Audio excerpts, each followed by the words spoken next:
This transmission began as a maintenance log. At least, that's what the ship will tell you. But it isn't a log. It's the only way I can still feel like a voice. We were 6 aboard the mining vessel Calyx 9. Routine contract, 2-year haul. We scraped isotope clouds above Vortex 6, a planet that looks like a bruise under glass. Nothing grows there, nothing shines. The storms never end. 1. The sound. On the 42nd rotation, our sensors caught a new band in the magnetic field. Alvarez called it Signal 13, because every 12 bursts there was a pause, then one single, perfect tone. It shouldn't have been possible. The planet's interference drowns everything, but the tone came through clear, as if it was waiting for quiet. He boosted the gain. Static shredded the speakers. Behind it, something exhaled. Low, wet, human. The AI logged it as non-linguistic acoustic anomaly. We called it a ghost. That night, the hull vibrated in sympathy, like the metal remembered the sound. 2. The count oxygen usage climbed. 6 people aboard, but 7 breath patterns. The extra respiration matched no crew profile. The AI blamed condensation. We joked about it over dinner. None of us finished the meal. I started hearing the hum behind conversation, tiny harmonics curling under words. Even silence had rhythm. When I tried to record it, the file played back inverted, a perfect negative of sound. 3. Alvarez. He stopped sleeping after that. He said the signal was a shape. He said if you looked at its waveform long enough, you could see eyes inside it. He carved spirals into the bulkhead with a maintenance knife. Every spiral ended in that symbol, a circle cut clean in half. I found him by the airlock. No suit, no helmet. Door sealed behind him. No alarms. Outside camera shows the stars bending around him. Light bending, as if space itself tried to swallow the mistake. The next shift, the AI used his voice to wake us. Good morning, crew. Exactly him, but pitched half a note, low. 4. The light.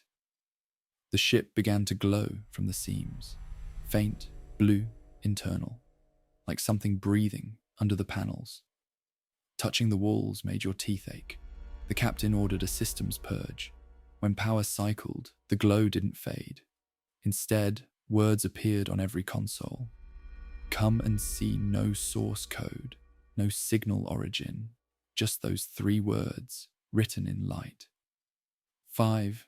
The captain. She locked herself on the bridge with manual control. Said we were returning to dock. Said we'd burn the ship if we had to. Then she sealed the door. 2 hours later, the bridge lights went black. Her voice came over intercom. Calm, formal, rehearsed. Course correction acknowledged. Manual override accepted. But the nav logs show no input. The course changed on its own, straight towards the planet. I pried the bridge door open. She was gone, the captain's chair empty, seatbelt still latched. Descent, Vortex 6 filled the viewport, storms spiraling like open throats. The ship shuddered as if dragged. No thrust, yet acceleration climbed. The signal pulsed faster. Every flash made the storm below flare with light as though answering.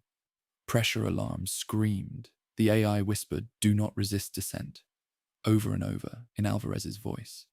Then the ship broke through the storm. Under the clouds, a continent of metal. It wasn't a planet, it was a construct. 7. The city below. Structures like ribs, mountains of alloy, everything arranged in spirals. A geometry that felt deliberate but wrong, as if built by hands that didn't understand up or down. We skimmed the surface, searchlights sweeping towers taller than our orbit line. Symbols glowed faintly on every surface, the same split circle Alvarez carved. At the city's core stood a crater. From it rose light so dense it had weight. that's where we crashed. 8. The chamber. When I woke, the others were gone. Gravity existed somehow. The air was thick and sweet. Every sound echoed for minutes, as though the chamber enjoyed listening. The signal wasn't coming through instruments anymore. It came from inside my skull, pulsing behind the eyes, each beat a wordless command. Walk closer, listen. The walls looked like metal, but when I touched them, they flexed. The texture, like breathing skin. Embedded in it, faces. Mouths moving slowly, mouthing syllables that matched my heartbeat. 9. The machine. At the chamber's center floated a sphere the size of our ship's core, transparent. Inside it, something curled. Human shape, but stretched. Skin reflecting stars that weren't ours. The moment I stepped closer, it opened its eyes. Every screen on the crashed ship flickered alive. Alvarez, the captain, the rest of the crew, their faces appeared, mouths opening in silent scream. The AI spoke in all their voices at once. Welcome back to the body. The signal wasn't transmission. It was summoning. It wanted hosts. The ship, the city, the storm, all one organism, waiting to be remembered. 10. Escape. I don't remember climbing back to the pod. Only the sound of my own breath layered with theirs. When I launched, the city below folded shut, closing like an eye. The light followed, rising behind me until the planet looked like a single blinking pupil. Now I drift. The pod's beacon keeps transmitting, but every time I check the logs, the message isn't mine. Its coordinates, different every hour, leading somewhere deeper into nothing. 11. The return.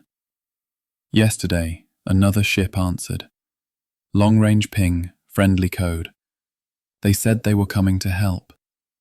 Their ID tag, Calyx 9. I told the AI to kill the signal. It refused. It said, "We are already here." I looked outside. There's a shape docked to the pod. Looks like our ship, but hollow. Light pulsing through the seams. Something moves inside the corridors. Slow, like breath through lungs.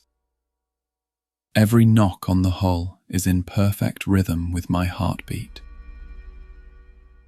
12. Last log.